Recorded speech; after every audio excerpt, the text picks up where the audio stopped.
It's the Will Cain Podcast on ESPN Radio. There are times in your life when you feel like somebody has handed you a crystal ball. Like just for a fleeting moment, you got to hold it and you got to peer in and see what's to come. I feel like that today. I feel like that when it comes to the NBA. When somebody says they died for a moment and they saw the light and they tell you, in that 5 minutes I was gone, this is what I saw. It was bright, but it was warm, Will. It was nice. That's what the next 3 hours of the show could feel like for you, or at least the next 10 minutes, because I think we have real insight, not only into the future of the NBA, but into the future specifically of LeBron James. It's the Will Cain Show on ESPN Radio and the ESPN app. I truly don't think I'm not being a hype man. I'm not doing you a disservice by telling you, listen to this case. Listen to what I'm about to tell you, and you tell me if you can't see the future of the NBA.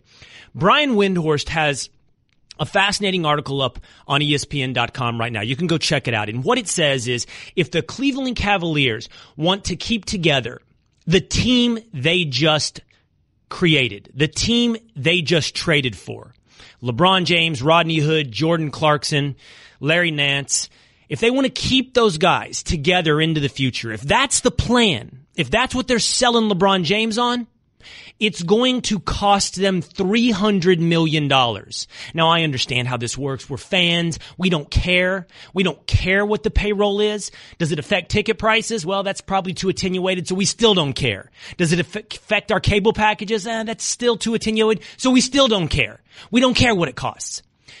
Let me explain to you. It doesn't matter whether or not you or I care. You're right. I don't care what the Dallas Cowboys spend on their payroll. Spend $1 billion to put the best team on the field. If you're a Cavs fan, spend $300 million. I don't care. Just compete with the Golden State Warriors. But what I'm telling you is Dan Gilbert cares. Let me put this into context for you.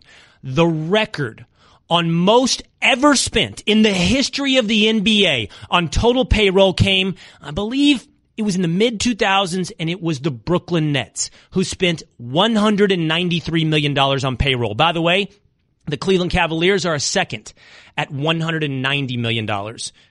So keep these numbers in your head. The record, the all-time ceiling on the most an NBA franchise has spent on its roster is $193 million.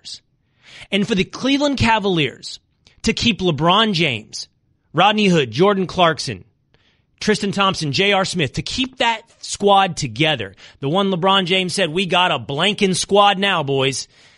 That blanking squad, the one that is almost certain, by the way, to lose to the Golden State Warriors in the NBA Finals, if they make it there, would cost $300 million. Now, do you think Dan Gilbert is excited to saddle up and spend an extra $110 million to finish at best in second? If you're realistic about that answer, you have some insight into what's going to happen with LeBron James this summer. I'm going to tell you something. You only have two options. When you look into this future, you only have two options to pick from. LeBron James will no longer be a Cleveland Cavalier. That's option one. Or the NBA is going to reinvent its finances against all current market streams, all current market flows, every trend, against every indication. The NBA is going to redefine the way it conducts business. When everything else is pointing down, the NBA says we're going up. When everything else is crunching in cash, the NBA is going to lay out more, and not just more.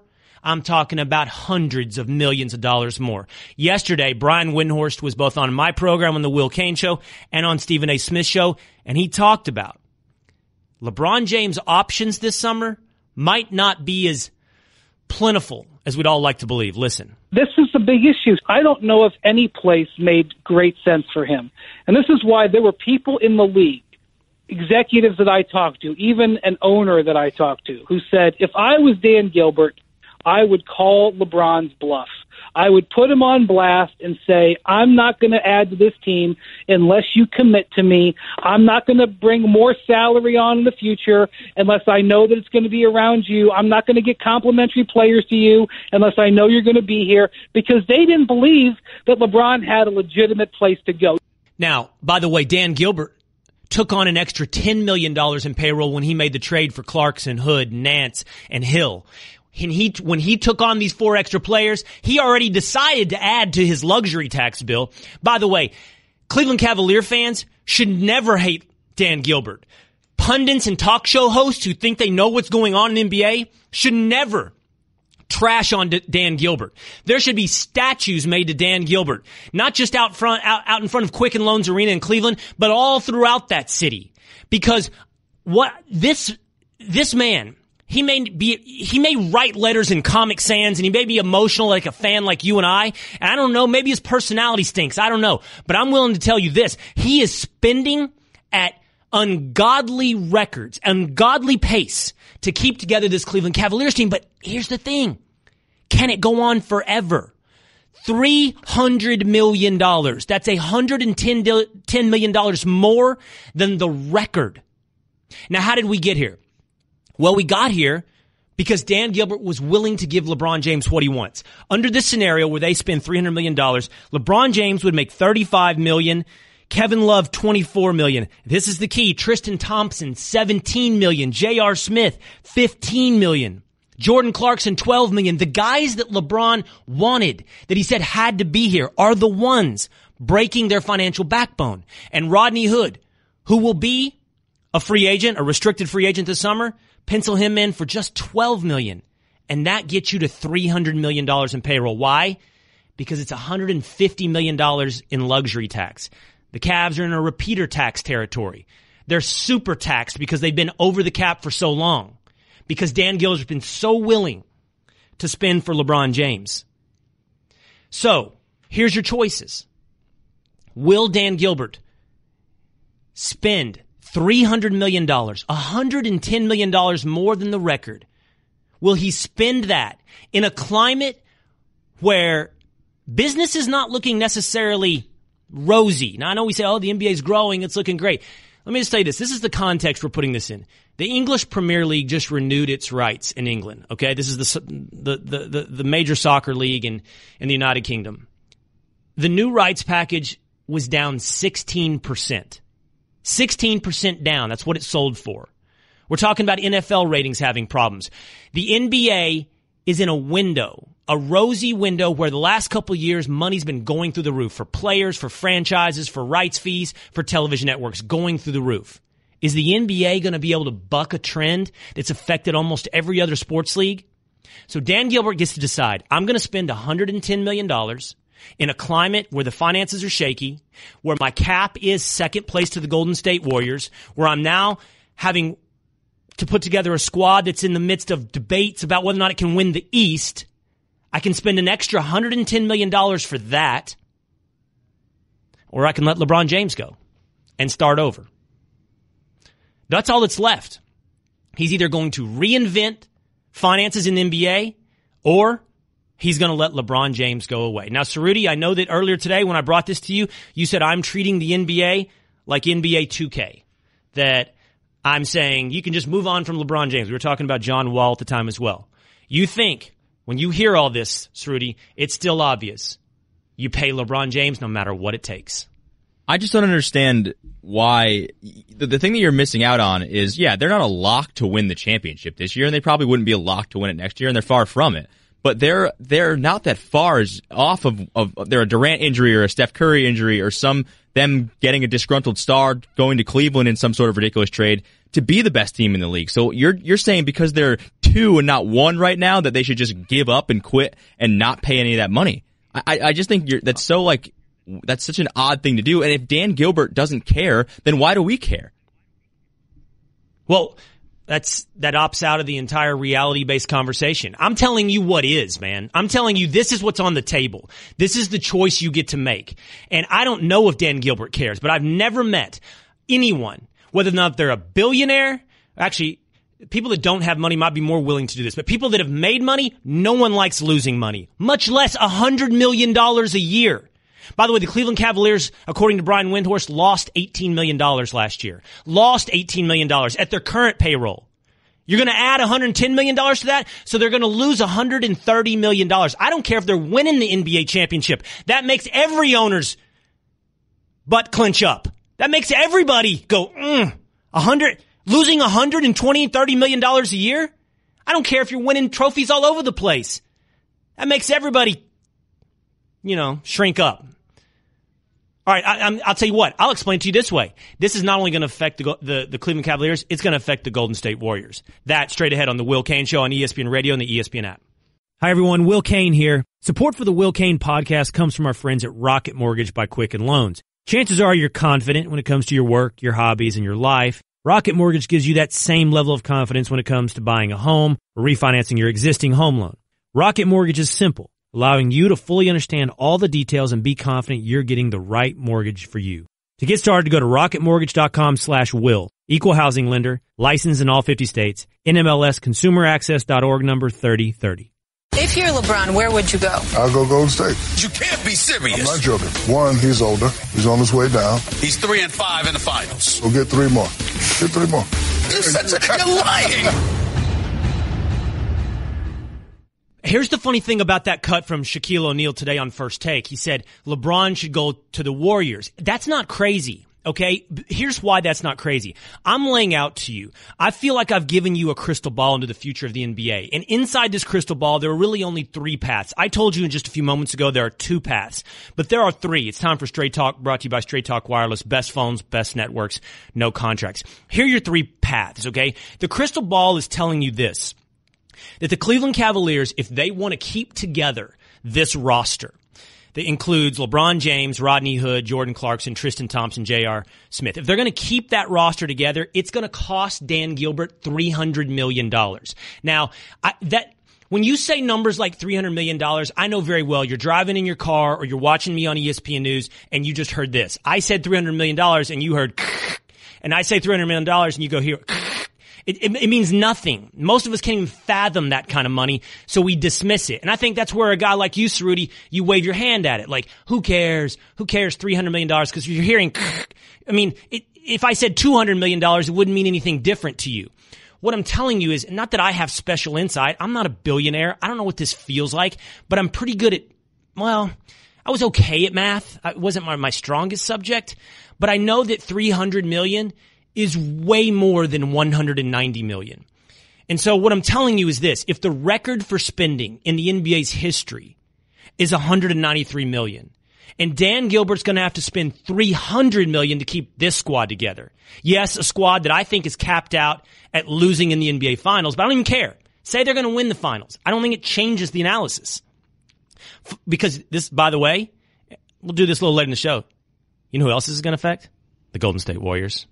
Soon, like next year. We're going to have the same conversation about the Golden State Warriors.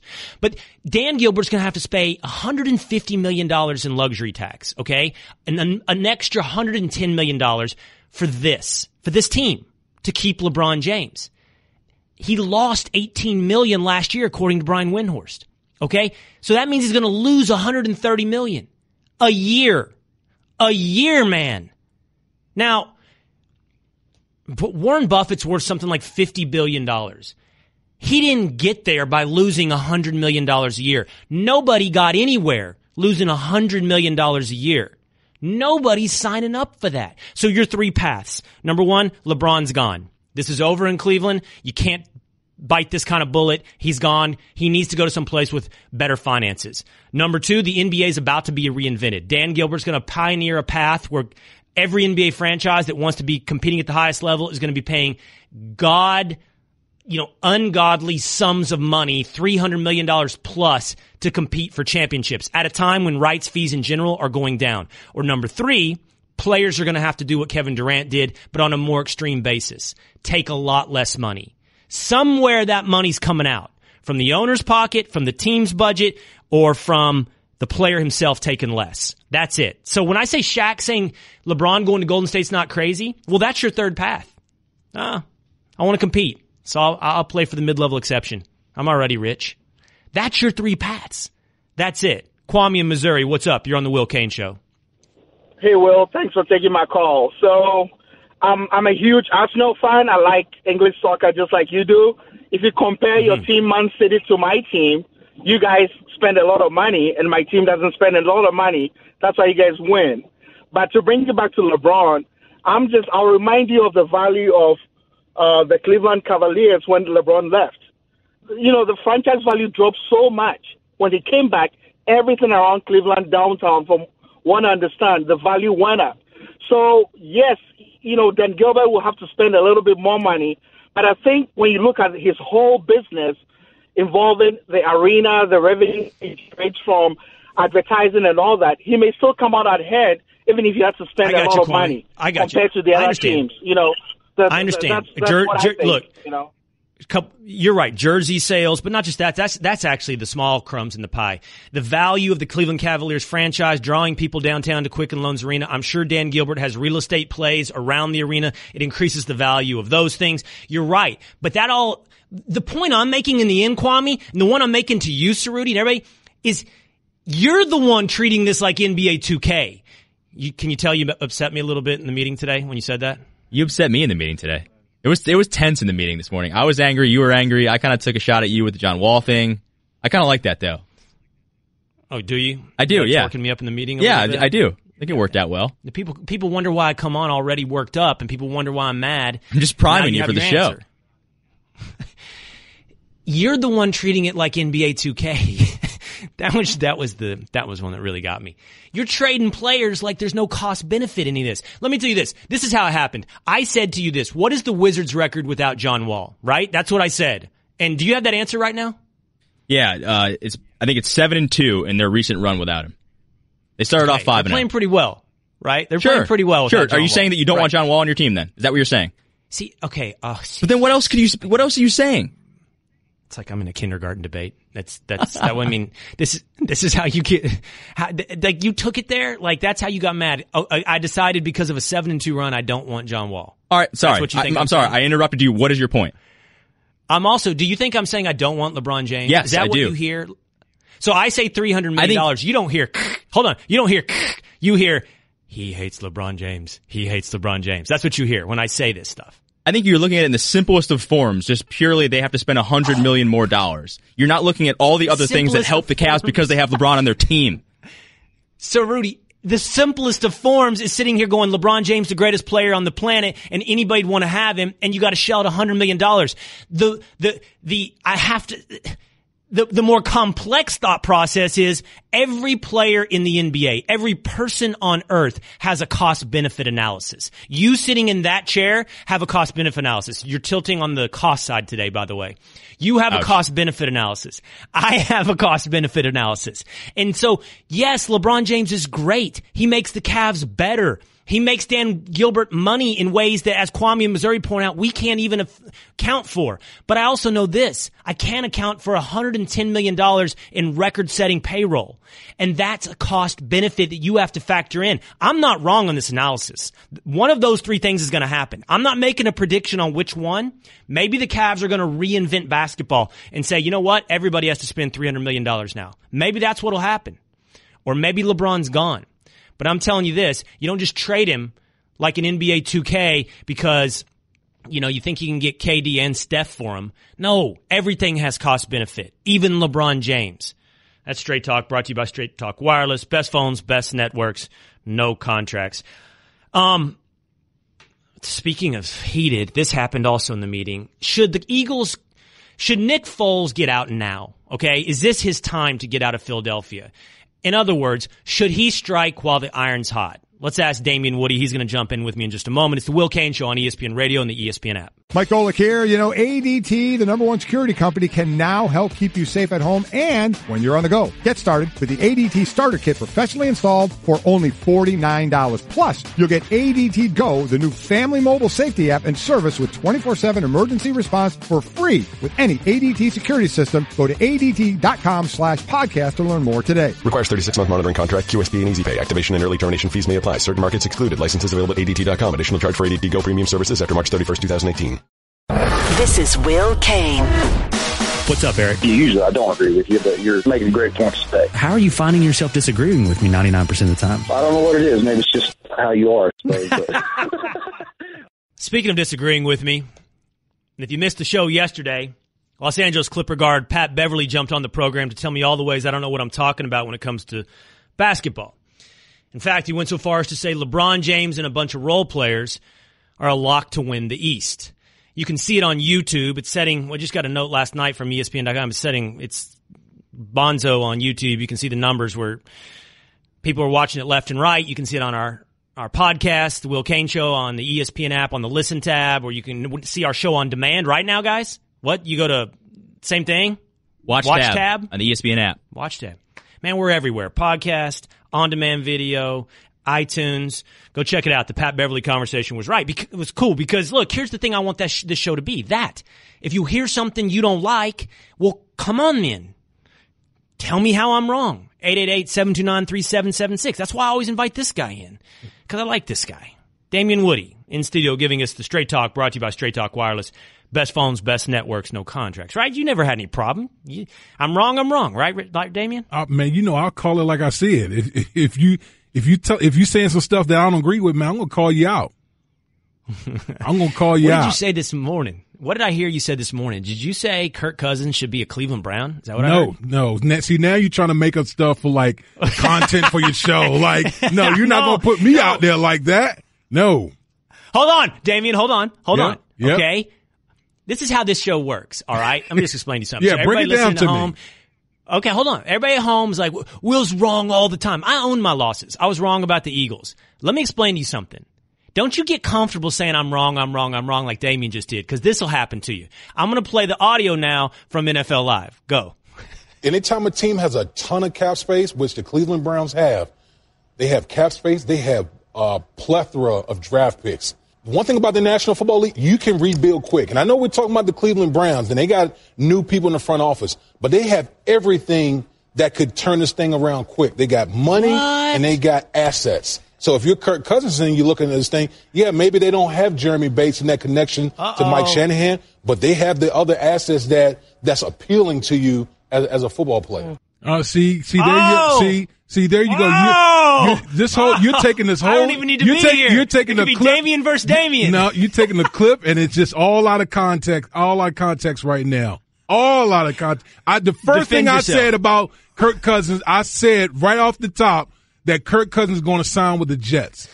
We were talking about different places. We talked about the Jets, the Browns, and the Broncos. But obviously, you're going to take a little clip of the Browns and we'll try to throw that at me.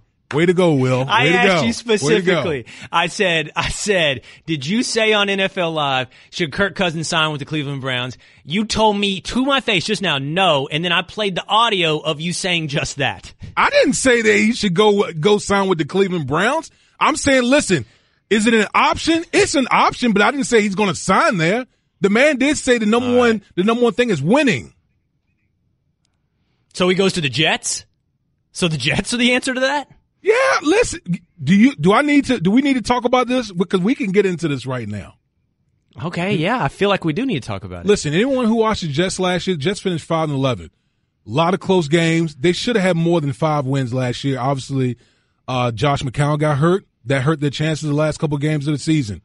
Jets got a ton of cap space. They got Jeremy Bates, who comes from the Mike Shanahan tree.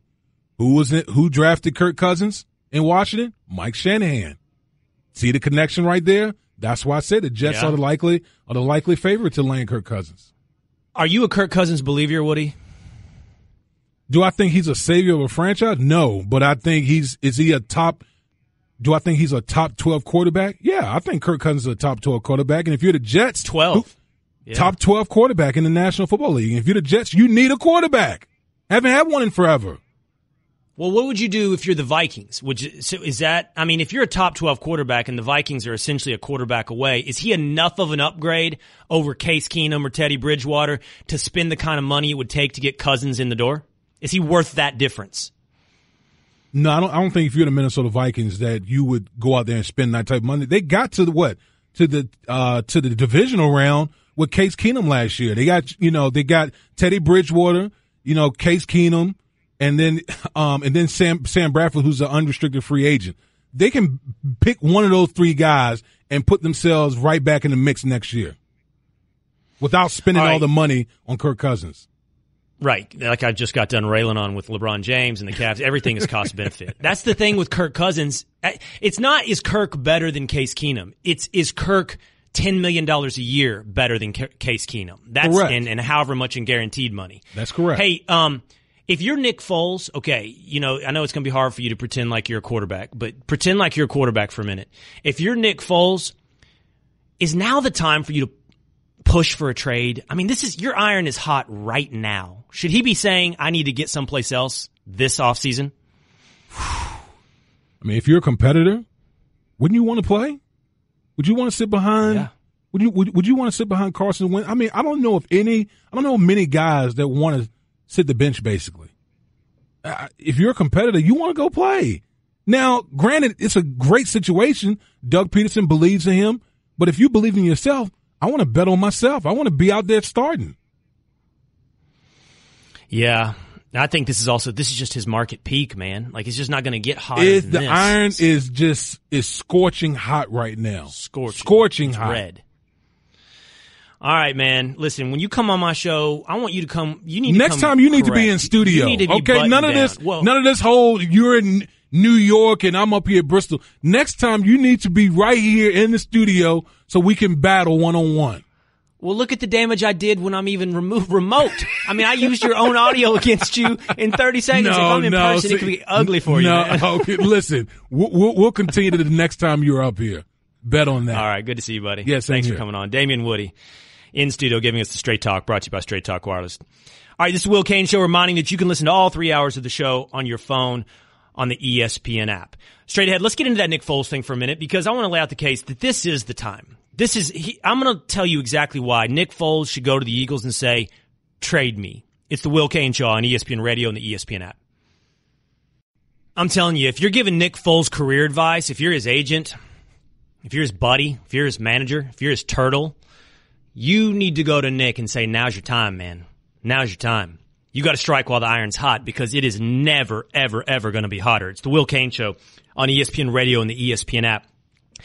A few weeks ago, right after the Super Bowl, right after Nick Foles put up his Super Bowl MVP performance, I said to you, there's no way that if I'm running the Philadelphia Eagles, that if I'm Howie Roseman, I am trading Nick Foles away. I compared it to the conversation we had where there was a Bay Area columnist who said, you know what the Niners should do?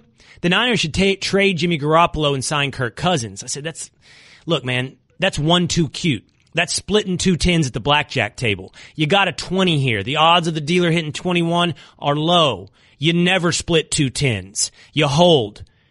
Trading Jimmy Garoppolo to sign Kirk Cousins, that's getting cute. That's splitting your 10s. And I think trading Nick Foles from the Philadelphia Eagles perspective is also splitting your 10s. You've got a great situation. You want a better analogy? It's insurance. You don't know what you have with Carson Wentz, his knee, how long it's going to take him to come back. Honestly, whether or not there's a potential for regression, and having a guy that can win MVP of the Super Bowl behind you is a wonderful insurance policy. But that's if I'm running the Eagles. That's if I'm Howie Roseman. If I'm Nick Foles, it's a completely different analysis. Nick Foles has 1 more year left on his contract with the Philadelphia Eagles. He's under control for $7.5 million. He'll be a free agent at the end of next year. But Nick Foles is a Super Bowl champion. He's a Super Bowl MVP. There is never going to be a moment where his market is going to be hotter.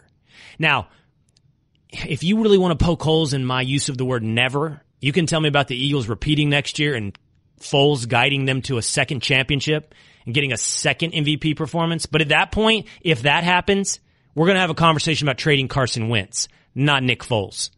So the market for Nick Foles is today. This is it. And he needs to ask for a trade from the Philadelphia Eagles for these 3 reasons. Number 1, as I've laid out, it's never going to get hotter. The iron's hot. It's smoking red hot. It's never, ever, ever going to get hotter. Go start the first 4 games of the year while Carson Wentz is injured. Play well. Doesn't matter. You're not improving your stock. This is your moment. Number 2, there are quality NFL teams out there that are a quarterback away. We just talked about this with Damien Woody. The Minnesota Vikings are a quarterback away. That is a team in need of a franchise quarterback, a starting level quarterback, somebody they can commit to longer than Case Keenum. Now, I'm not here to argue for you that Nick Foles is worlds better than Case Keenum. Remember, we're on the Nick Foles side of this analysis right now. him and his agent, there's no doubt he's hot right now, and the Vikings are going to look at him, or there's a high likelihood they're going to look at him differently than they would look at Case Keenum. So if you can get to a place like Minnesota, or you can get to a place like Jacksonville, you can get to teams that have real shots to win the Super Bowl, but only need that quarterback to put them over the top. And the third thing, and I think this is the most specific to Nick Foles and what's going on with him, is that his quarterback coach, Joe DiFilippo, is now the offensive coordinator in Minnesota. He is the perfect landing spot. He can go be the same guy he was in Philadelphia. He doesn't have to learn a new system. He doesn't have to learn a new offense. He doesn't have to get to know new guys in the quarterback room. This is the moment where he's hot. There's good teams that need a quarterback, and one of those good teams has one of his guys in the room already. What'd I say, Cerruti? What is it? John DiFilippo. You said Joe. What'd I say, Joe? Yeah, it's all right. I said Joe. I don't know. This seems like his moment. This is the moment for Nick Foles to do this. Ride out another year as a backup to Carson Wentz, and you do nothing but see your market value go down. And by the way, if he's traded, he can renegotiate that. He's going to renegotiate that contract immediately. No team's going to trade for him and want him to sit around on a free agent deal where he's unrestricted next year. They're going to give him a new contract like that. So he gets more money, better situation, compete right away, and be with people he knows right now. Tell me how I'm wrong, you guys in the control room. I actually will. I'm not going to lie. This is maybe one of the first times this week that I've agreed with you on something. If I'm him, really, I don't think there's any future for you in Philadelphia. And you're going to get paid somewhere else. And I would want to sort of work with the Eagles to control where I go, but I'd want to go. Now, we have some, now Jeffrey Lurie was on, what was it, with the Know It From Adam podcast? Was Adam Schefter's podcast? Yep. And he talked about Nick Foles and what he's meant for the Eagles. Let's listen to this. Whatever it is, he's got it. Nick has it, and he's a big-time player who, you know, we discounted his 2 years at the Rams. Honestly, we just didn't think he was surrounded well at that time with their roster and offensive line, and it didn't mean a lot to us that, you know, he suffered those 2 years. He just blew off those Rams years. That was the wise thing to do. It's clear now that time is the aberration. Those years, just like every other quarterback that's played under Jeff Fisher, those years are the aberration. Those are not the ones to judge Nick Foles by.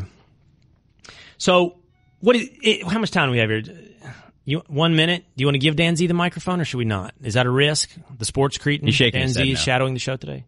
He's shaking his head no. I convinced him. He was the one in the meeting that torqued me up as well, saying that no, Nick Foles should wait. I don't see it at all. So, I don't see the argument for Nick Foles waiting around. Well, now, again, if you're... What? I brought up the point. I mean, Mike Glennon, when he went from the Bucs to the Bears, he played sparingly over the course of 2 years and got $14 million a year. So I kind of think that's where that argument falls short. Well, there's no doubt that there's going to be stupid markets for quarterbacks no matter when he gets there. There was a stupid market for Mike Glennon. There'll be a stupid market for Nick Foles. But this is when it's most stupid. Strike when it's most stupid. The Will Cain Show on ESPN Radio is presented by Progressive's Home Insurance. Get your quote at Progressive.com today. Straight ahead, Woj will jump in studio. I'll ask him about this whole idea of LeBron not being able to fit in Cleveland. It's the Will Cain Show on ESPN Radio. Thank you for listening to the Will Cain Podcast. You can listen to the Will Cain Show live weekdays at 3 Eastern on ESPN Radio and on the ESPN app. The Will Cain Podcast. This is the Will Cain Podcast on ESPN Radio. I feel it's like, to some extent, it's a requirement of the job to be a prisoner of the moment. It's a requirement of the job to react and overreact and be emotional about every single thing that goes on in the sports world.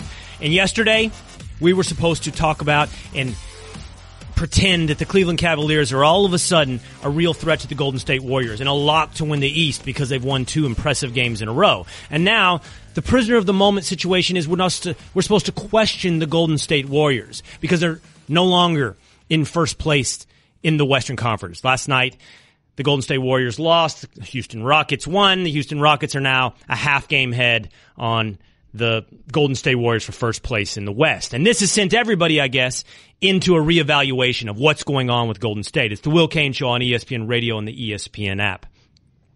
I just refuse to do that. I mean, Houston's good.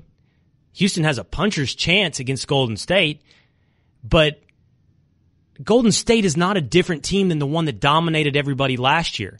Not statistically, not the way they're playing basketball, not the way they'll be this coming playoffs. We had a bunch of people inside ESPN who don't share that opinion, who think there's something real going on in Golden State. We're going to get to some of that straight ahead. But first, ESPN NBA insider Adrian Wojnarowski is on the Shell Pennzoil Performance line. Pennzoil Synthetics, taking synthetic motor oil performance to a whole new level. Make the switch to Pennzoil Synthetics today. Woj, you're out in L.A.? I'm in L.A., Will. How are you? I'm good. Are they trading Lonzo Ball out there? What's going on? No, the trade deadline's passed.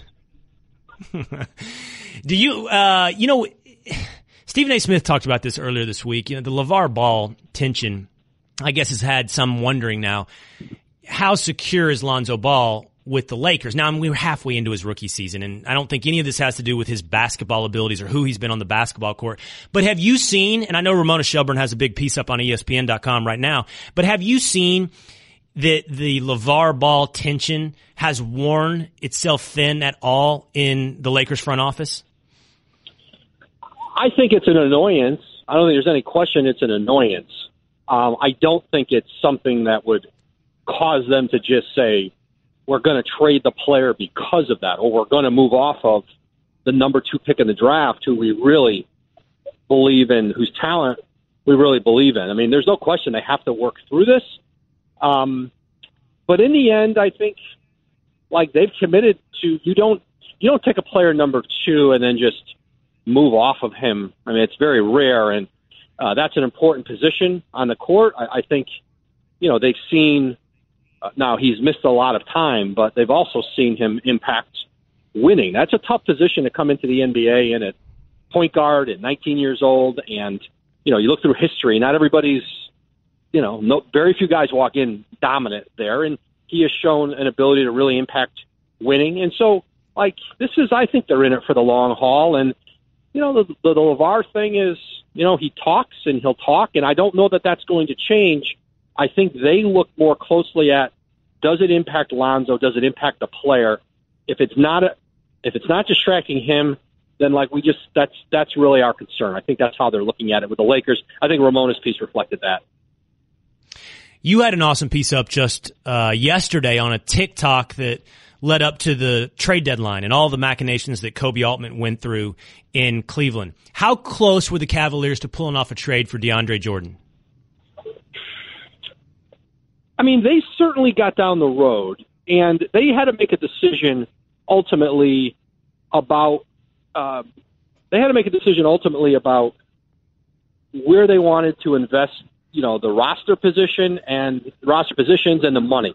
If you were going to trade for DeAndre Jordan, there was a sense of you're going to need to re-sign him, long term, or maybe he'd opt in 1 year, and then I think they looked at getting more versatile, more athletic around the perimeter. So they did the 4 players that they brought in the 3-way trade and the trade with the Lakers. But there was certainly a time on that Wednesday night, that Thursday morning, where they had a package in place that the Clippers and Cavs agreed on, but the Clippers needed to find a third team for Iman Shumpert. They didn't want to take on another shooting guard. They didn't want to take on his money going forward, and they were working to find a third team to take Shumpert and send something that would incentivize a team to take his contract. And while the Clippers were looking to do that, the Cavs finished the deal with George Hill and Rodney Hood. So it was certainly this piece kind of shows how many concurrent conversations they had going on at once, but certainly it came relatively close. Well, and one of the things your piece showed is that the Kings almost sunk the entire deal, the entire 3-team trade that sent George Hill and Rodney Hood to Cleveland. Tell us that story. What happened with the Sacramento Kings, and is this just how it goes? When you do business with the Kings, you got to be ready for this. Well, I would say this, too, in defense of the Kings. There were a lot of balls in the air with a lot of teams and a lot of people talking about multiple deals and multiple packages. And there's a difference of opinion about.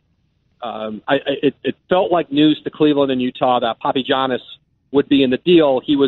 His name all of a sudden came over in an email late at night when they were going through the parameters of the deal. And, according to Sacramento, they felt like his name, that it was either going to be him or Malachi Richardson. You had to take back one of those two players in a deal. The other two teams don't recall that as being part of it.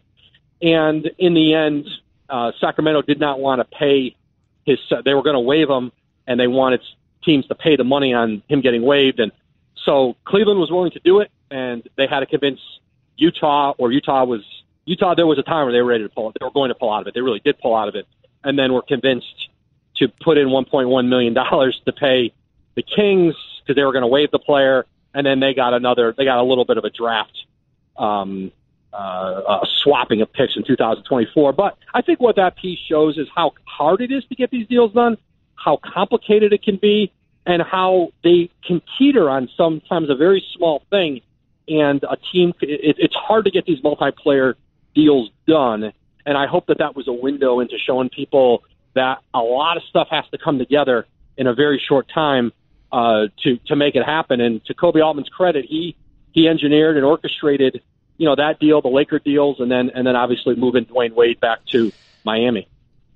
No, it's an awesome piece, and does take you behind the scenes, including details like they can't get Vlade Divac on the phone. Like, he won't get on the phone to do deals. He does everything through his lieutenants until it's a done deal.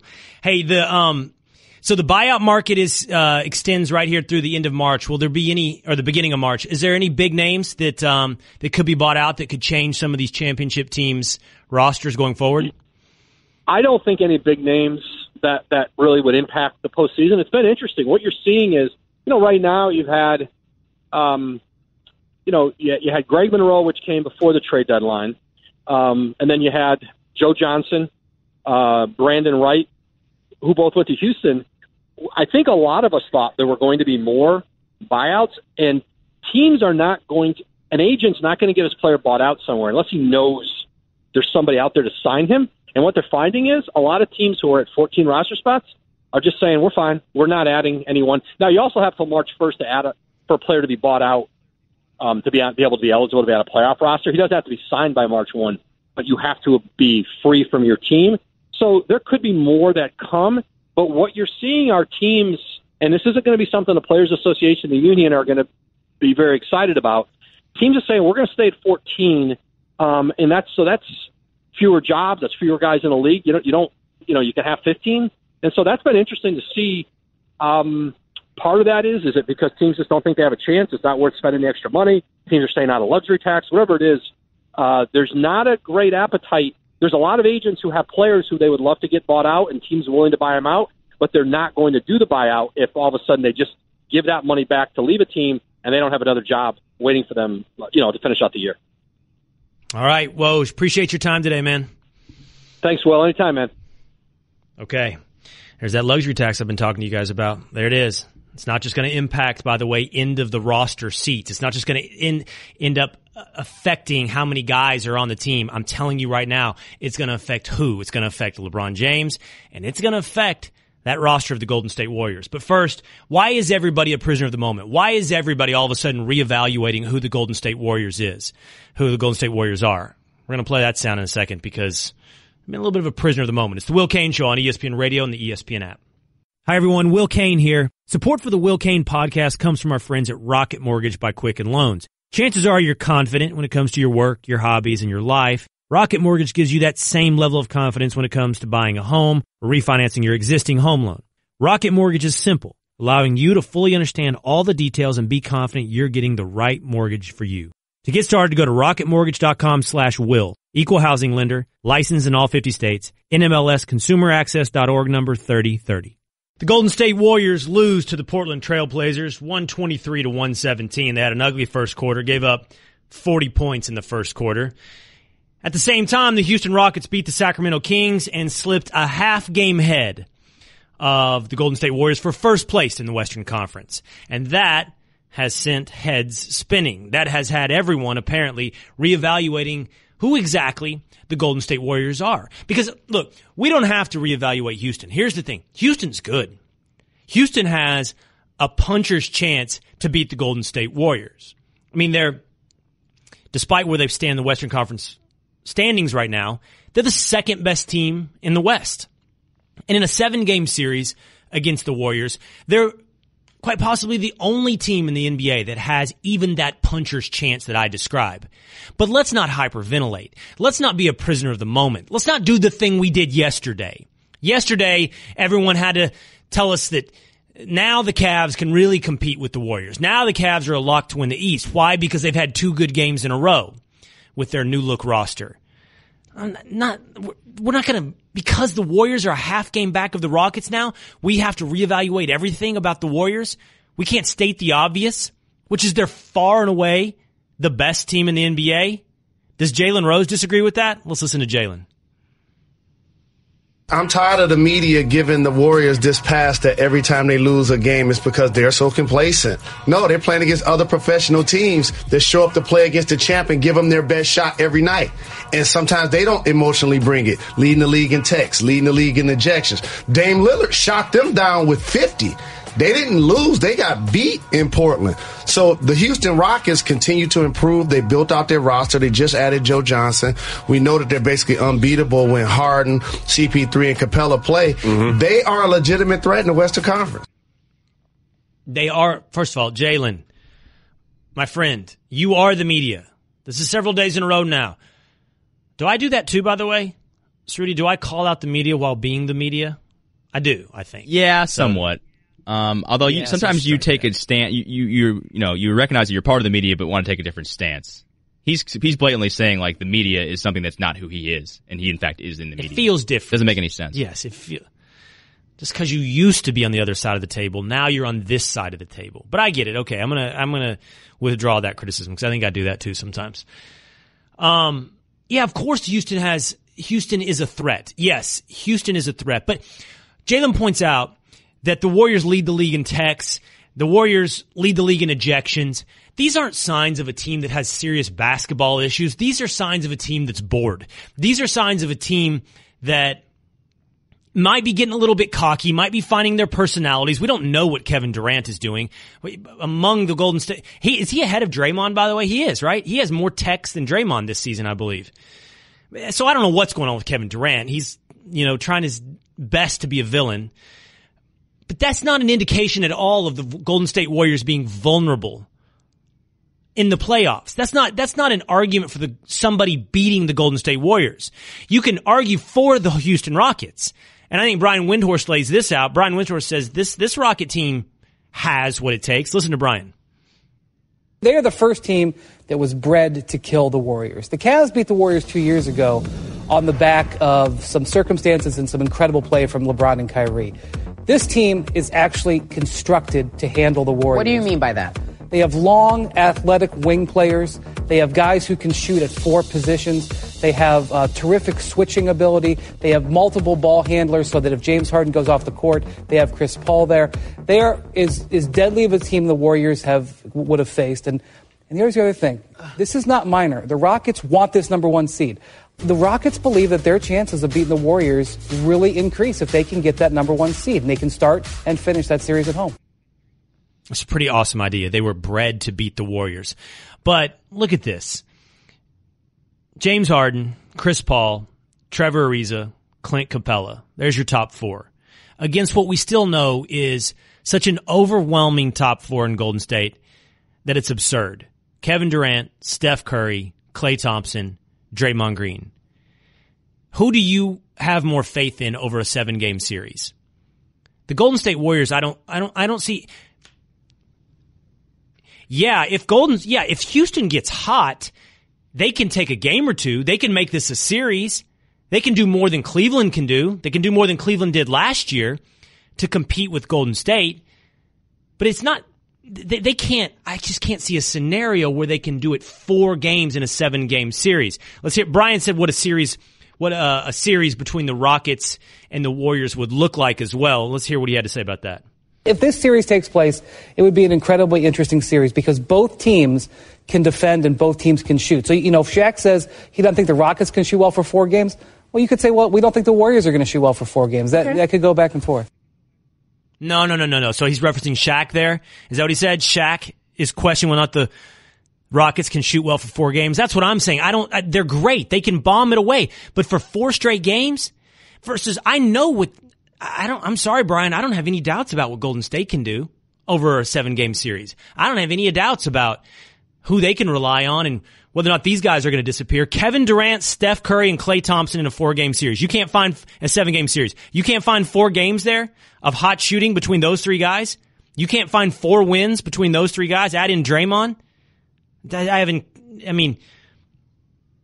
Worlds more faith in that than seeing it from the Rockets. 888-729-3776. I can't find 4 games for the Rockets. I can find a better shot than anyone else in the NBA, but I can't find 4 games for the Rockets. All right, straight ahead.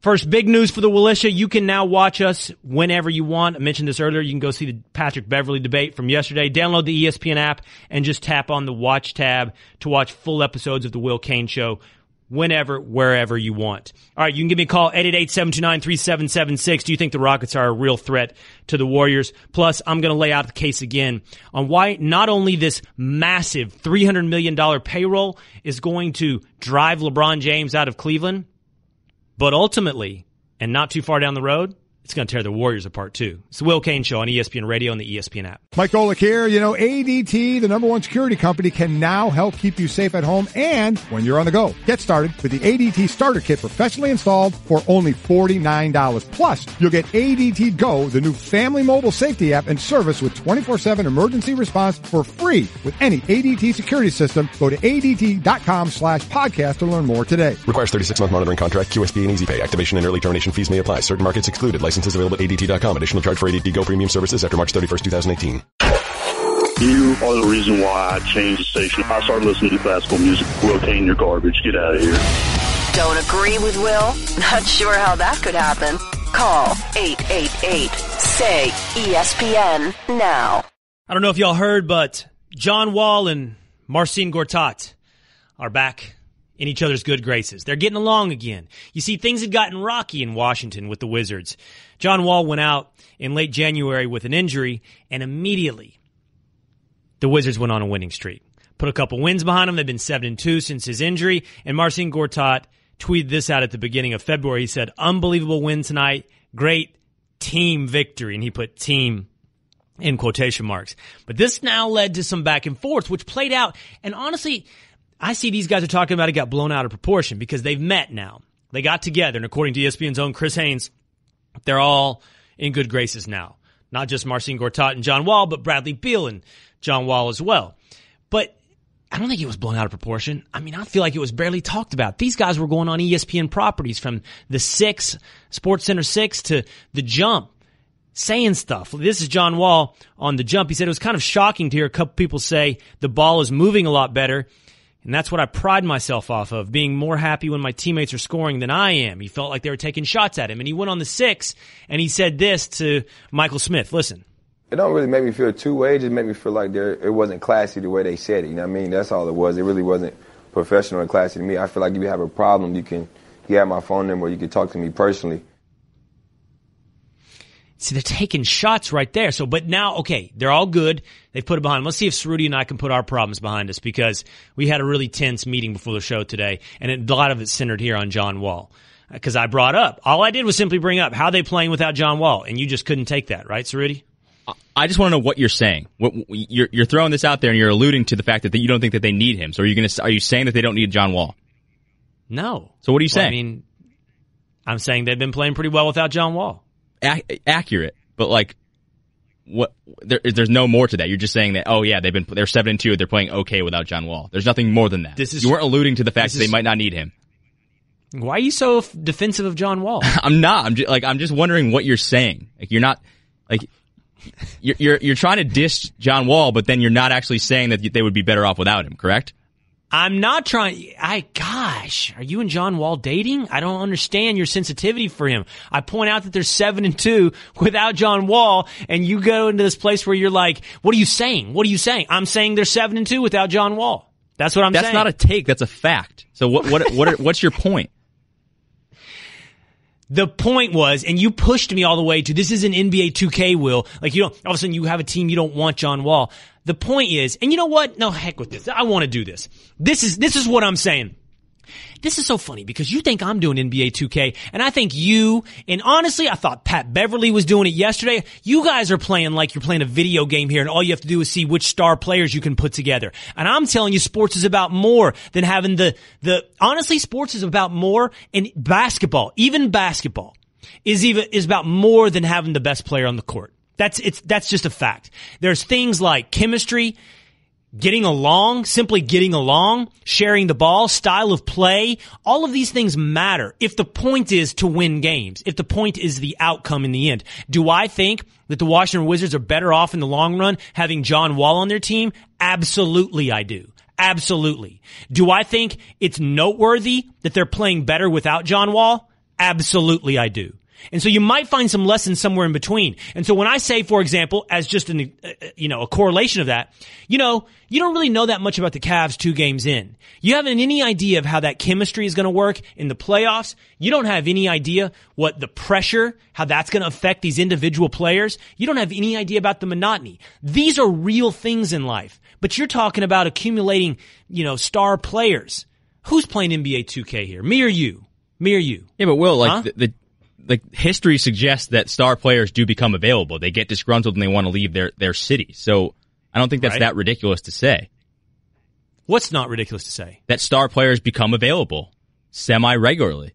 I mean, Paul George was traded last offseason. Yeah, but I didn't say they don't become available.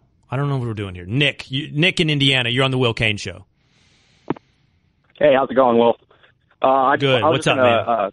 I was just going to say, I think the Rockets are going to give the Warriors a run for their money because the Warriors role players aren't producing the way that they were last year in the finals. I mean, you look at Iguodala, you look at Livingston, who were huge in the playoffs last year.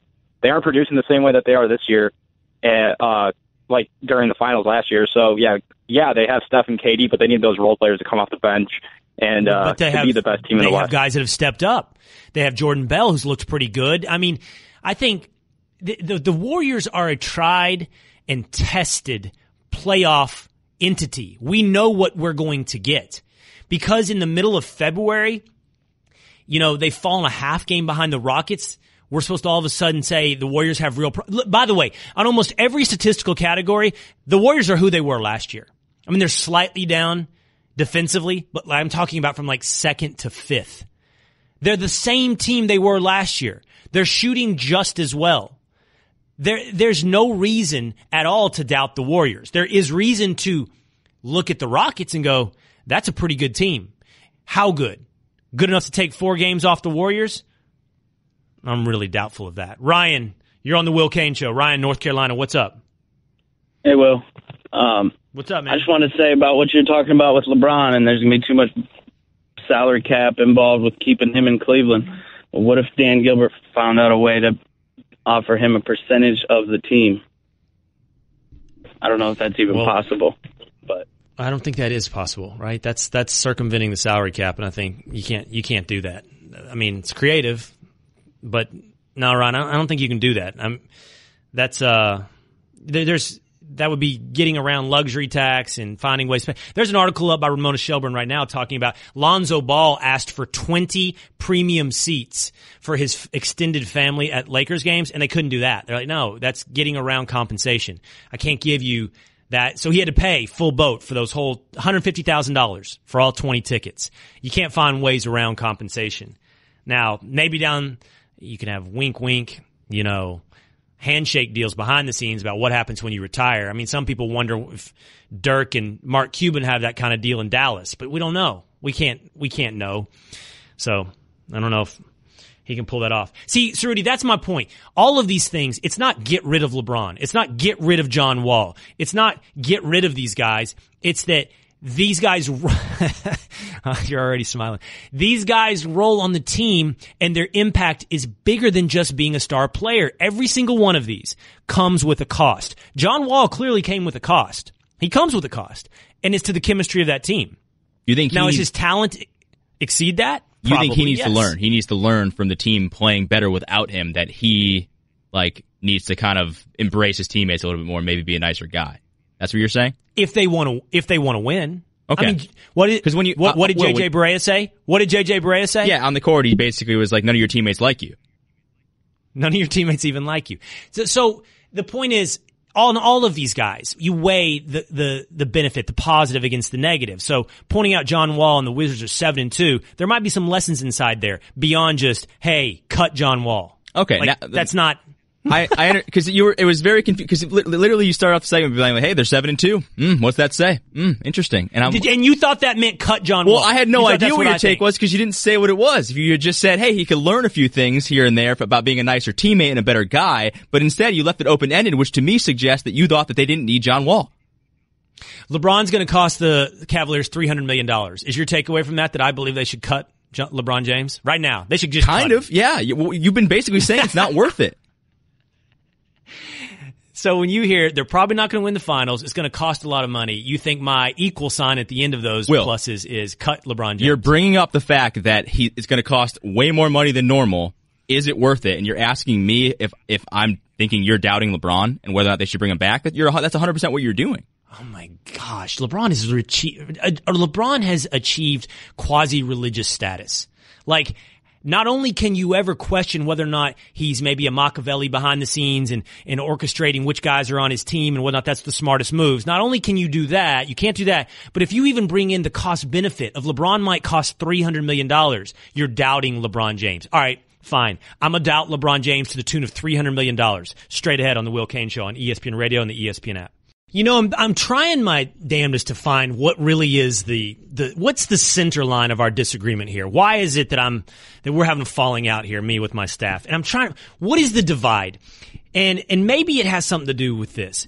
I think I'm down on the idea of star players being your path to success. Now, look, you need talent. You need the best players in every sport. But let me lay this out for you. So we talked about this earlier today with the staff. John Calipari has a recruiting class this year full of absolute studs at Kentucky, and they're terrible. A bunch of one-and-dones, and the team as a whole isn't any good. In Texas, Shaka Smart recruits Mo Bamba, a top 5 recruit, a top 5 NBA prospect, and they're on the verge of not making the tournament. Next year, Duke is going to have, I think it's 3 of the top 5 basketball recruits in the country come in and play for Duke. And what I'm watching is all of these teams that have these star players that, and this is why I get down on recruiting even when it comes to college football. I love college football. I actually love recruiting. I keep up with it year round. I don't talk about it here because the market, honestly, the ratings for talking about high school kids committing to programs is just not through the roof. But I can tell you, I know that Texas has the 2nd or 3rd rated recruiting class this year. Georgia knocked it out of the park. But it's a little hard sometimes to get invested over and over again because I've seen that it doesn't always pay off. In fact, I don't even know that it often pays off. Alabama has had awesome recruiting classes in football for year in, year out. But is that really the key to Alabama's success? Or is it that Nick Saban takes amazing talent and turns it into a cohesive unit? That he subverts individualism for the whole? That they become a team? You know, I guess it's one of the reasons that I spend time complimenting a guy that I have no personal connection with and don't even really like that much in Bill Belichick and the New England Patriots. Because you can take a bunch of egos, a bunch of talent, and turn it into a singular unit defined by winning. And that's what so over and over again, star players, be it John Wall in Washington, or, Mo Bamba's been great at Texas this year. It's not his fault that Texas isn't good. It's Shaka Smart's fault. I look at all these examples. Kentucky, John Calipari. It's not those one-and-done players' fault. It's John Calipari's fault that he hasn't taken all of these stud recruits and turned them into a team. And so I guess I keep going back to you guys over and over, like the pointing out the John Wall thing, or how much is LeBron worth in the end? I feel like your arguments are limitless. In the end, you just need stud players, and I keep running up against stud players. Are necessary, but they certainly aren't sufficient. They certainly don't get the job done. And then there's sometimes you're like, are they even necessary? Look at a team like Texas Tech or all the top teams in college basketball right now. They're centered around coaches who have gotten B-level talent, not in all cases, but in many cases, and have made them the best teams in the land, made them the best teams in the country. Is that our through line? Is that our difference here? I don't think your comparison makes sense, though. The NBA superstar and maybe the NFL quarterback are the two things that matter the most in sports. So I think comparing LeBron or Kevin Durant or athletes that are stars in the NBA to the guys that John Calipari had at Kentucky who are super raw prospects who we don't even know if they actually are good or not is kind of ridiculous. Like, you need stars in the NBA. Like, at the bare minimum, you need talent, and talent wins you games. That's it. Period. End of story. Well, but we're not disagreeing on that because you said at the bare minimum. And so I guess, the real talent is the bare minimum. You need talent. That's clear. But it's just not the difference maker. I mean, in the end, there are other things that come in and make talent separate itself from others. This is one of the reasons I think I compliment Tom Brady so much, because it's the hard work, the dedication, the diet, these kind of things that make you go from just being a talented quarterback. And there's no doubt, by the way, Tom Brady's not like just some average guy out there. He's not me turned into an NFL quarterback because I didn't eat tomatoes. He's an incredibly talented guy. But what took him to the next level is all the stuff he did on top of it. And then what took their team to the next level is all the stuff that Bill Belichick was able to do to bring that talent to being just more than talent. So when I say, hey, look, they're 7-2 without John Wall, I mean, it's not that you don't need John Wall, but just that talent's not enough. In Kentucky, same thing. Well, you know what will be interesting? How will Duke do next year? How will Mike Krzyzewski do when he has a recruiting class like the one that Calipari has this year? When he has 3 of the top 5 recruits in the country. Is it 3? It might be 4. I know he has number 1 and 2.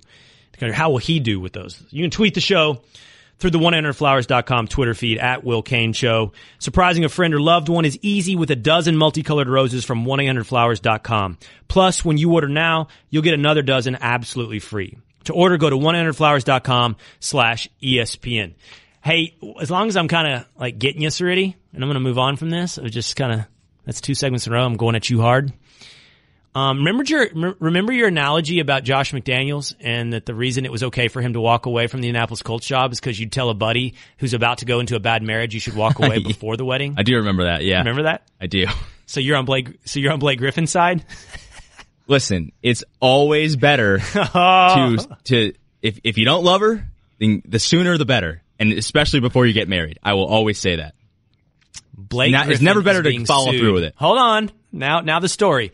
Blake Griffin is being sued by his ex-girlfriend, who he has 2 children with, because he left her after the wedding date was set. I don't know if the save the dates were out.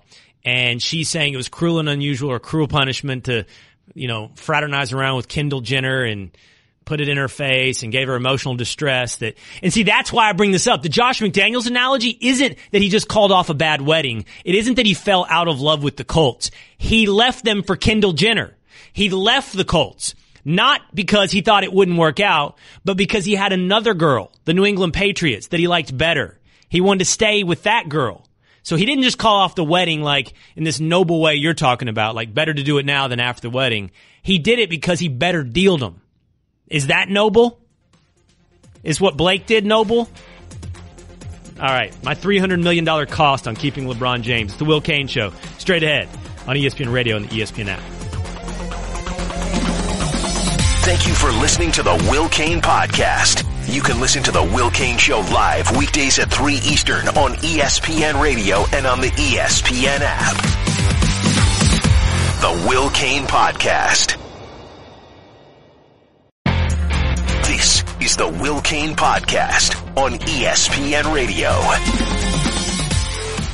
If you hate the Golden State Warriors, listen to this next segment. If you're curious about where LeBron James will play next, listen to this next segment. Because there are certain times when you feel like you've been handed a crystal ball. There are certain times when you feel like you've had the cloud part and you see a ray of light and you're like, I can kind of see.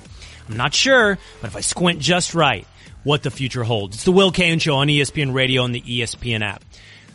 Brian Windhorst has a fascinating article up on ESPN.com right now where he says if the Cleveland Cavaliers want to keep together the squad, the blanking squad LeBron James said he's ready to go to war with against the Golden State Warriors, it's going to cost Dan Gilbert $300 million. $300 million is so far and above the record payroll in the history of the NBA that it's hard for you and me to wrap our heads around, because we don't make hundreds of millions of dollars. We don't make tens. We don't even make millions, most of us. So the concept of 300 million being so vastly more than 190 million washes over us like a cloud of white noise on our TV when it's not working.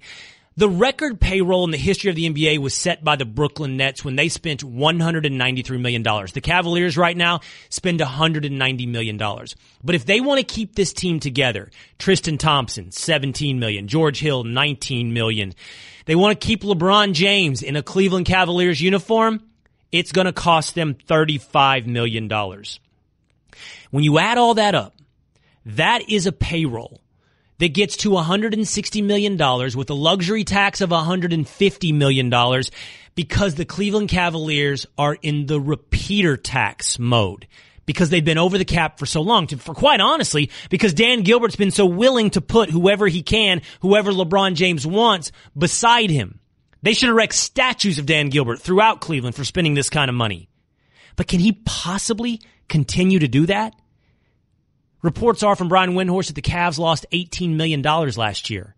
And now you're going to throw another $110 million in payroll on top of that?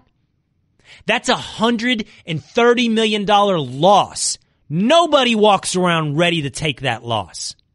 So what that says to me is one of two things. We're about to see a reinvention of the way business is done in the NBA, where owners spend that kind of money, or we're going to see LeBron James walk and the Cleveland Cavaliers say, we just can't keep up anymore.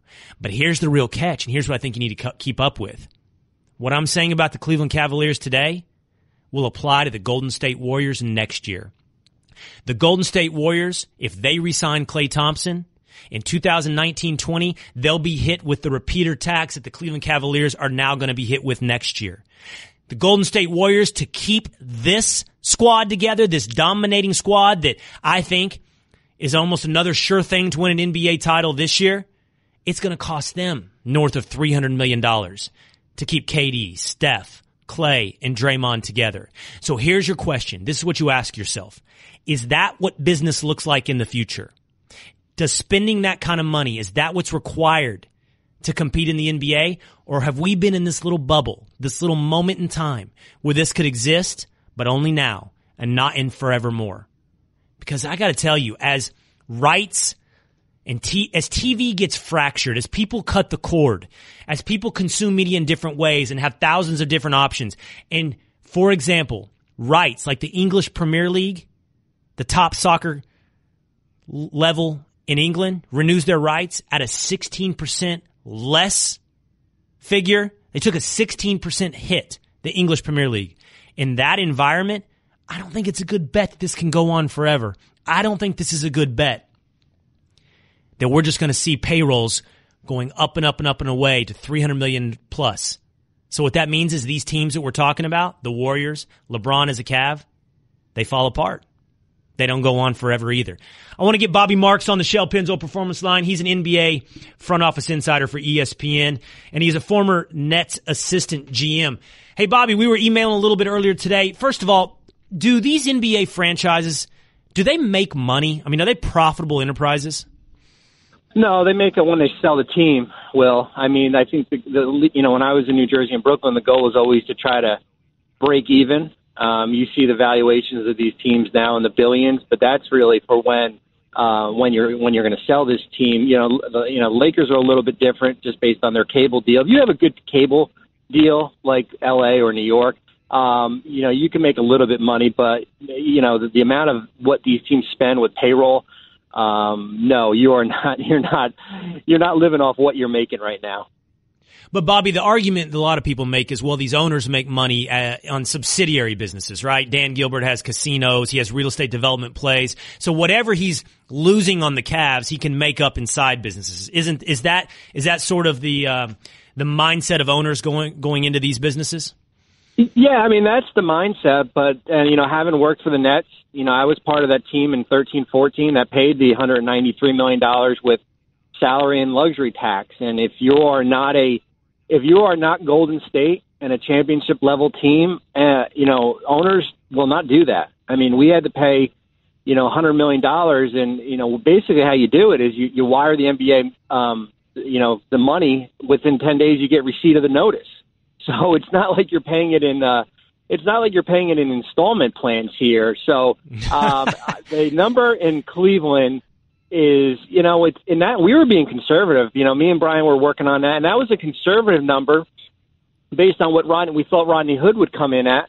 And if this team does not win a championship, I know the future of LeBron is kind of, hanging in the balance here. That's a hard number to pay next year in luxury tax, especially for an owner who's already spent, the last 3 years. Yeah, and you brought up Rodney Hood. So the figure you guys put in for Rodney Hood was $12 million, which in itself, by the way, reflects a climate in the NBA of salaries coming down, right? A crunch. Rodney Hood, you would think a year ago would have gotten much more than $12 million. So I guess what I'm getting at is, I don't even know that it's even feasible to consider that Dan Gilbert could spend $110 million more on top of what he spent this year. Well, you're right. I mean, and I think the playoffs will certainly, that'll have a big result as far as what the direction is. But, the problem is that, or for Cleveland, is that they are so far in the tax that, we did it in Brooklyn, that you kind of start to justify these salaries where you say, well, if it's not Rodney Hood, we're not going to be able to go out and get a player like that because of the restrictions we have. That's going to be the big question there, and that's going to be with Oklahoma City too. I mean, we could have wrote the same article for Oklahoma City this summer that we did with Cleveland, and talk about Paul George coming back and Carmelo and Westbrook and Steven Adams. Their payroll has a chance to be right where Cleveland's going to be, and that might be for a team that might lose in the first round or the second round. And I heard you talk about Golden State in 1920. These numbers are going to go right through the roof soon. Well, what do you think is going to happen, Bobby? Is this going to be the new mode of business going forward where Golden State enjoys titles, the owners enjoy titles so much that they're willing to take on these massive payrolls, honestly lose money? Because they'll be losing, I would have to guess, triple digit, $100 million is not losing that kind of money for titles. Or will we see teams like the Warriors themselves say, no, this isn't sustainable. So Clay starts spinning off. LeBron finds a new team. I mean, what's the more realistic path? The one where we're spending these ungodly amounts of money, or that players start spinning off to other teams? Well, we're in a little bit of a cycle right now, and I think Golden State will be interesting just because that year they go into that new building the year when they'll be in a repeater tax. So they'll be able to, not the full amount of what they'll be spending as far as the luxury tax, which could be $140, $150 million additional as far as from a revenue standpoint for that building. But I mean, there are potentially 12 teams that will be in the luxury tax this upcoming summer, which would be, right now there's 4. And, I wrote about it earlier. I said, teams that are not in the tax are going to be getting $8 and $10 million from the teams that are. So I think we're in a little bit of a cycle right now. I think might see that change in 2 years, in 2019, 2020, when these bad contracts are going to start coming off the books here. But for right now, this is where teams are.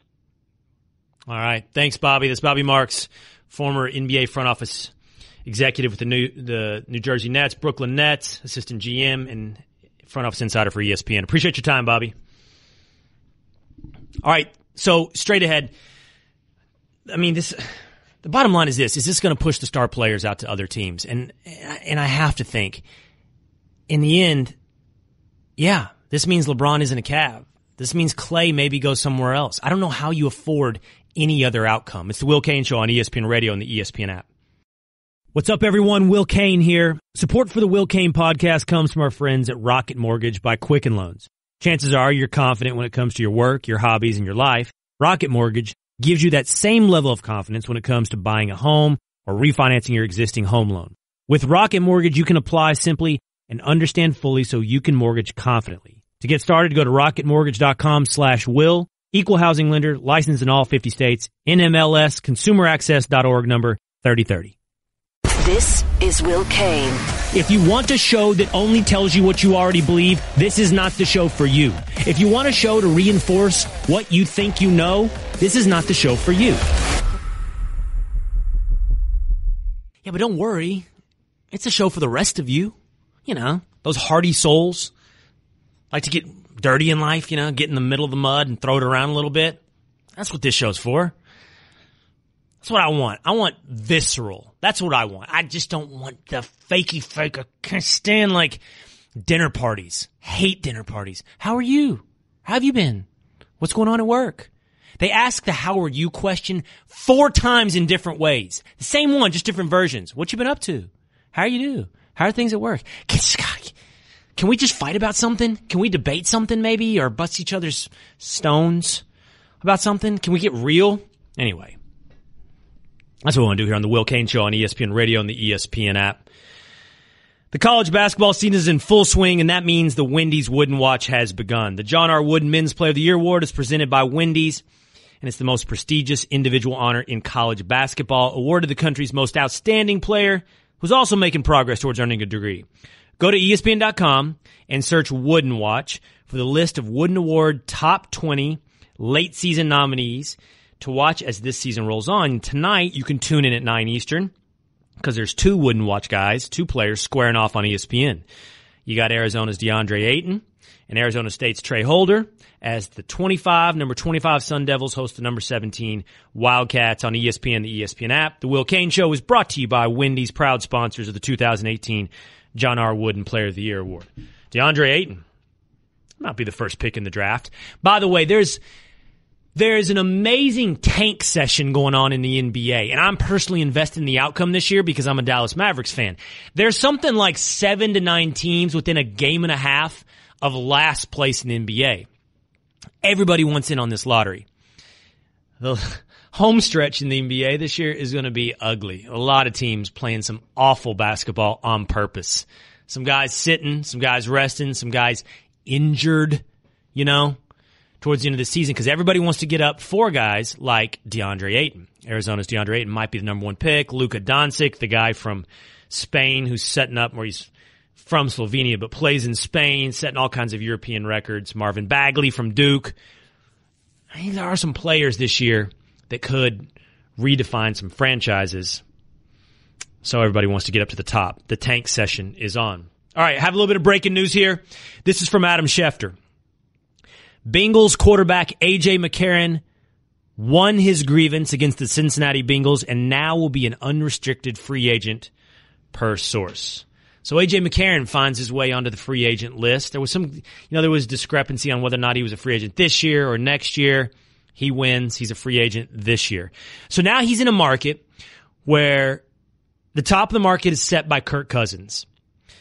From there, you got to wonder, is A.J. McCarron the second most desirable quarterback on the market? He'd be in competition with Sam Bradford and Case Keenum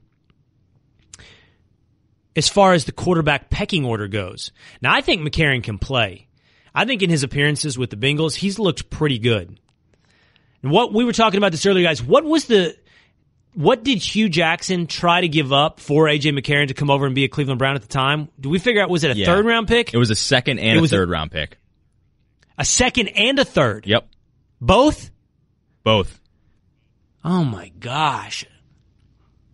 A second and a third for A.J. McCarron. That tells me 2 things. Number one, it could tell you 3. The third could be the Browns are just idiots. But number one, the market for A.J. McCarron is going to be big. I saw a report earlier today that Denver Broncos could be interested in A.J. McCarron. So if Kirk Cousins breaks the bank and goes wherever, the Jets, the Browns, the Vikings, the Cardinals, the fallback option is going to be A.J. McCarron.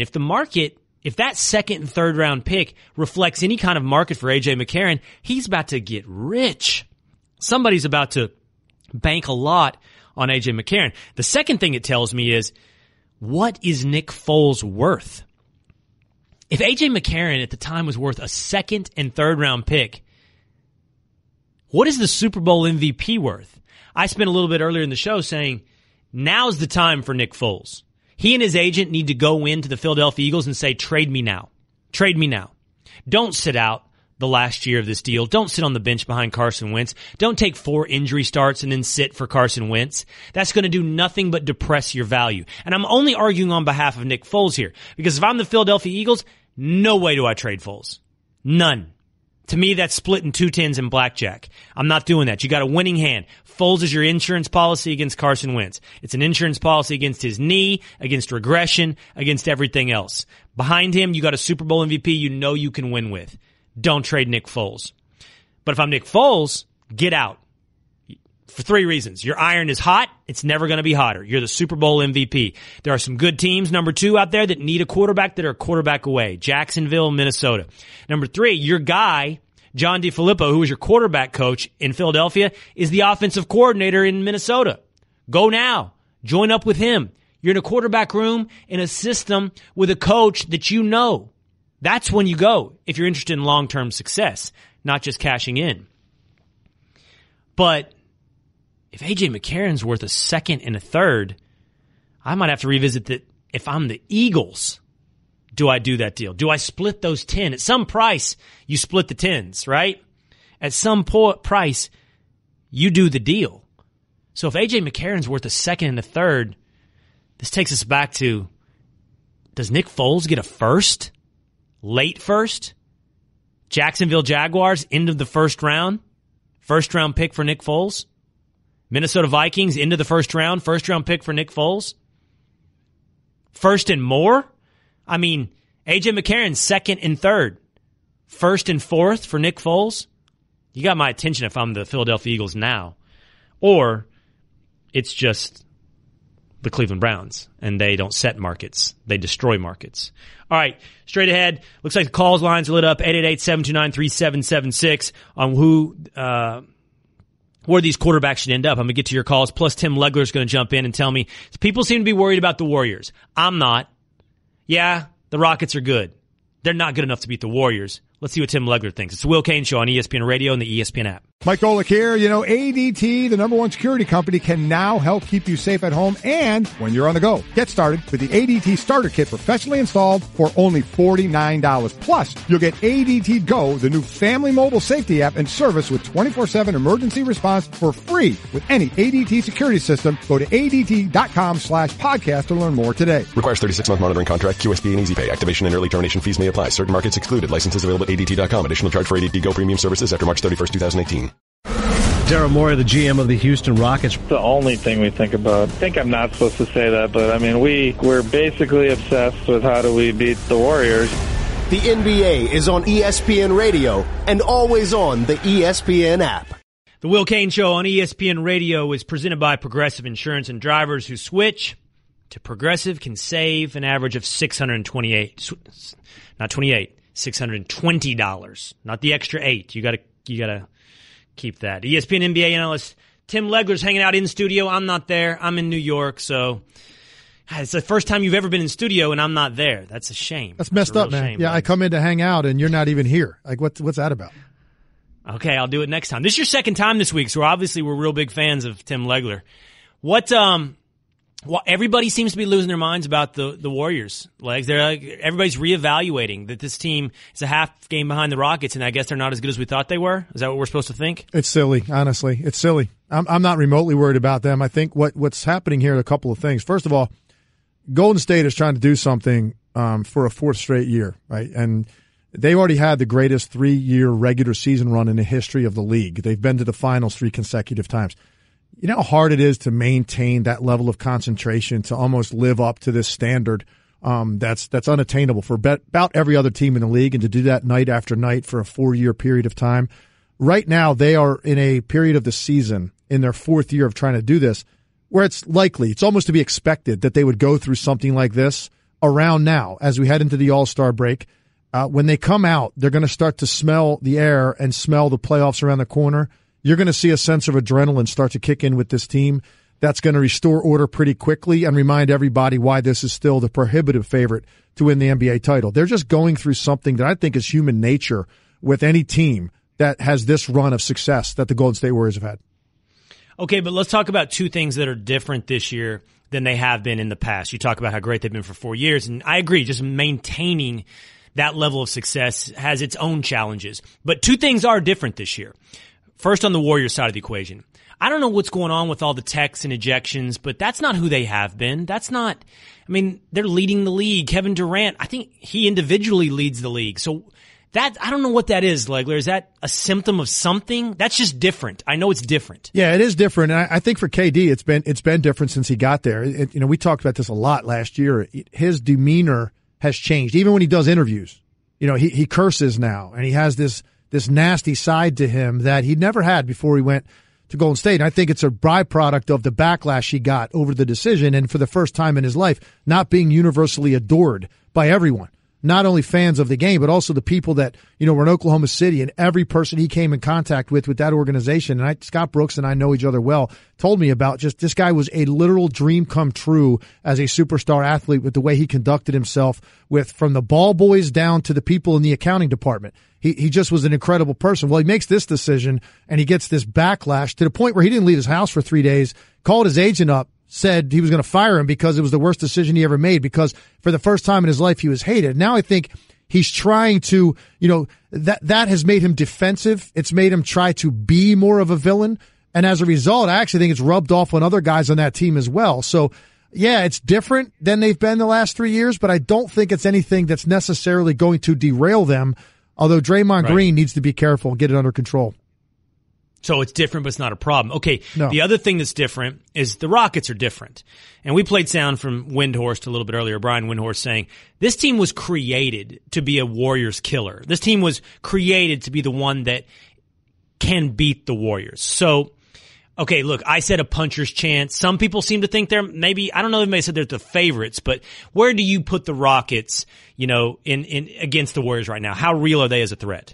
A realistic threat, no doubt about it. They're a realistic challenge, and maybe the most significant challenge that Golden State has really even had, even though Oklahoma City had them down 3-2 before they lost that series a couple years ago, because of what Houston could do to you offensively and the way that they can control the game, really primarily running one set.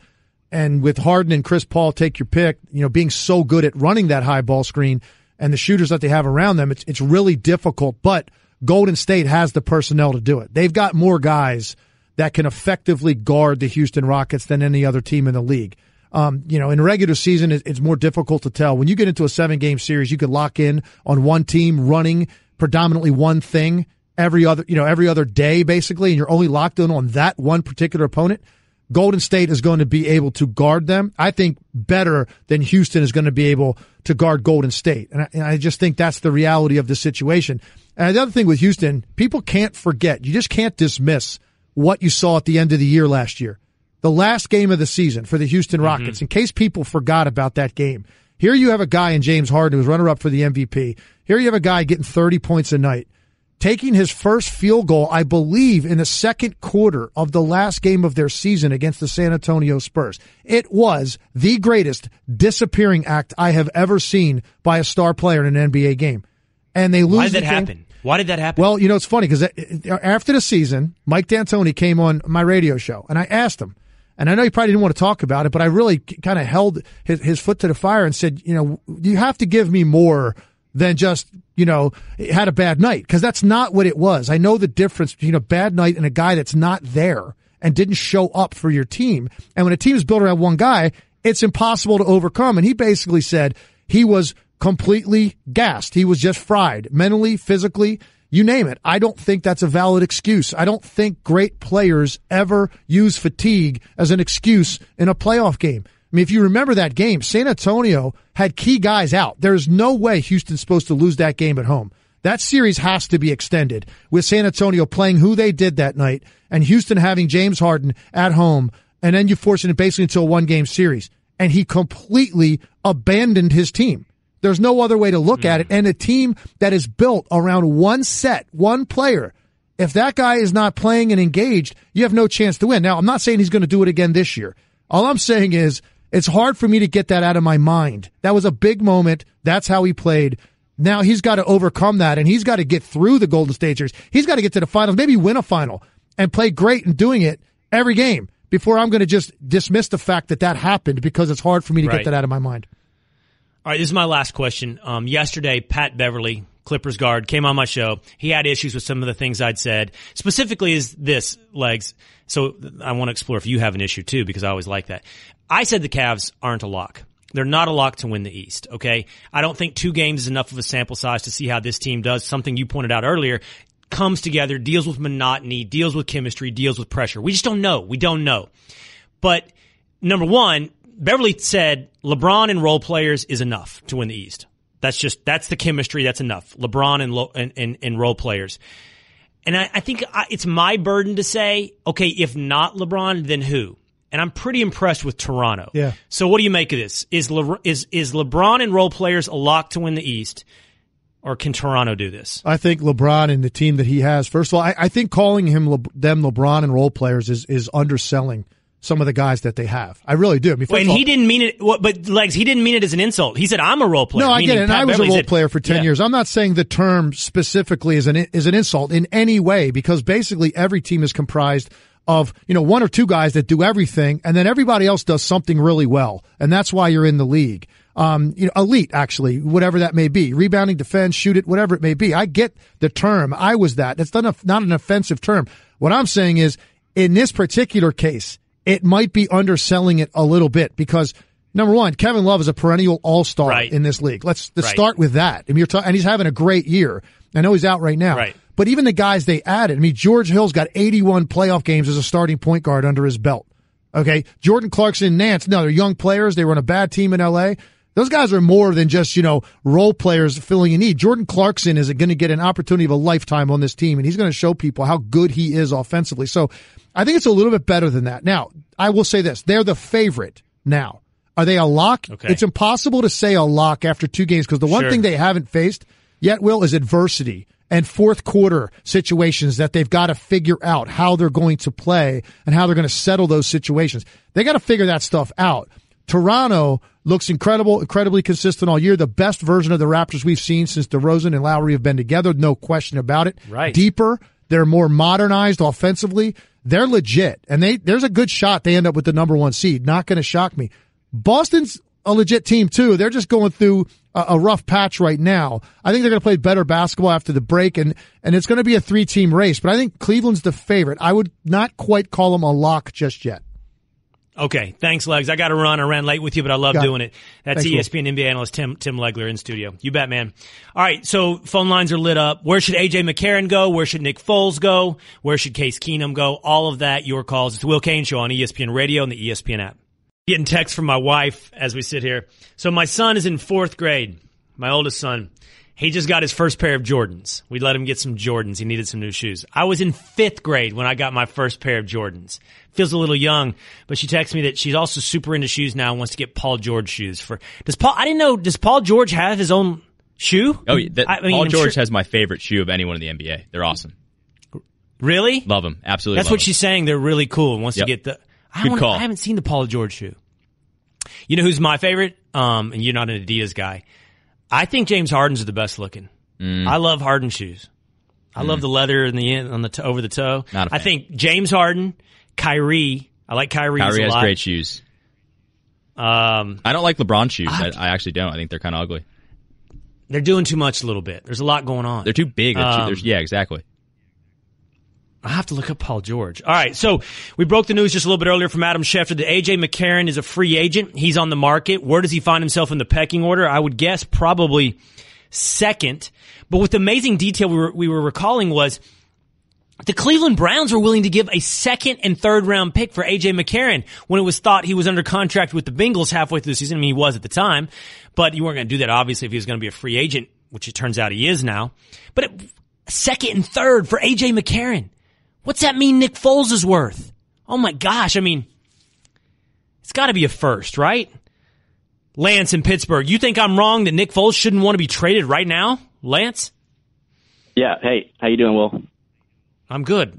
There's never a hotter market for him than right now. This is his time, man. Yep, I get that. All right, so hear me out. All right, so he's got $7.5 million next year? Yes. On his contract, something like that, the same as Wentz, basically? Yes. So, decent money. All right, so let's say he wants to get traded. All right, he goes to some team. Now, we've only ever seen him in Philly basically have success. I think you would probably be one of the ones that would kind of agree with me on that because you're skeptical of him, right? So say he goes to another team, doesn't do so well. Well, now his value, he's done. He's a backup for life. You know, he got lucky enough to get in this spot where he was. Now he produced great. Okay, but here's the problem, Lance. I see what you're getting at. Here's what you're just not. The thing is, if he gets traded, my rebuttal would be two-part. He should, to the extent that he can control where he's traded, and it's not great, but he should be trying to get himself geared towards Minnesota because at least there he'd be under the same system that he was, or a similar system that he was in Philadelphia, because his quarterback coach, John DeFilippo, went to become the offensive coordinator with the Vikings. So that would be a nice, even if he is a system quarterback, even if that's the reason that he played so well, he'd at least have that same environment in Minnesota. But second, if anybody trades, and this is more important, if anybody trades for Nick Foles, they're redoing his deal. They're ripping that up. They're not keeping him around for 1 year on $7.5 million. If you're going to trade a first or even a second for Nick Foles, it's because you believe he's your guy for multiple years and you're going to give him a new deal. So that's my point. He gets to renegotiate by forcing a trade. He gets to renegotiate his contract now, when he's never been hotter. This is the time. Dan in Nevada. You're on the Will Cain Show. What's up, Dan?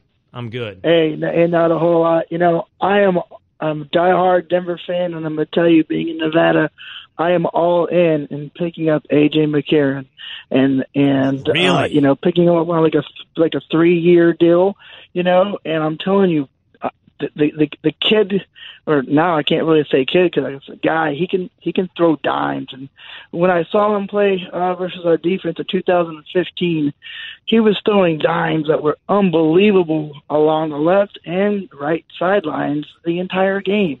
So I agree with you. I was impressed with McCarron. Hold on, more than Kirk Cousins? Like you would rather your Denver Broncos go for McCarron than Cousins? Here's the deal. We both know Kirk Cousins is going to get in excess of over $30 million a year, probably $32, $33 million. Maybe a little less. You can probably pick up AJ for about $25 million. Oh my God, we're just throwing around big figures like crazy here. Get AJ McCarron for $25 million. It's nuts. Thanks for the call, Dan. I agree. When I saw A.J. McCarron on the field in Cincinnati, I was impressed. When Andy Dalton was hurt, what was that, a year or so ago? And A.J. McCarron came in, he looked pretty good.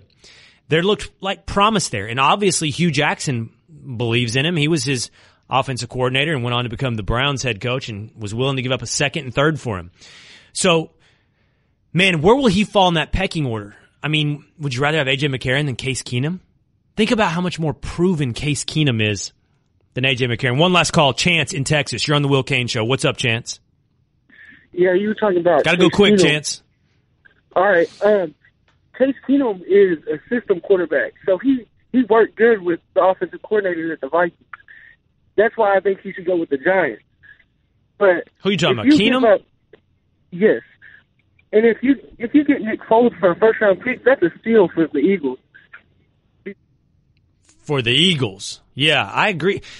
Thanks for the call, Chance. I mean, I have said don't trade him if you're the Eagles. Don't trade him. That's your insurance policy. But if people are throwing around first, man, this next couple months is going to be nuts. 25, I don't know what A.J. McCarron's going to get, but it's going to be stupid money. And if you can get a first for Nick Foles, then that changes the equation. Then I'm like, yeah, if you're the Eagles, you do that.